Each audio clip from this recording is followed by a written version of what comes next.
ప్రజలందరికీ కలగబోయే సంతోషకరమైన శుభవర్తమానము, మీ అందరికీ తెలిసిన వర్తమానము, దేవుడు ఈ లోకానికి తన కుమారుని పంపెను. పరిశుద్ధ గ్రంథము గలతీ 4:4 రాయబడిన మాట చూస్తే మనం చదువుకుందాం. పరిశుద్ధ గ్రంథము గలతీ రాసిన పత్రిక 4:4. అయితే కాలము పరిపూర్ణమైనప్పుడు దేవుడు తన కుమారుని పంపెను.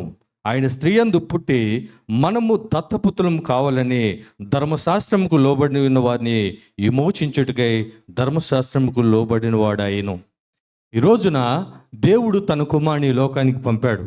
అందుకే మత్తయి సువార్తలో రాయబడిన మాట, తన ప్రజలు వారి పాపములు. గుర్తుపెట్టుకోండి, మనము దేవుని సొత్తుమి, దేవుని యొక్క స్వరూపంలో చేయబడి రూపుదిద్దబడి మన ప్రాణానికి, మన జీవానికి ఆధారమైన దేవుడు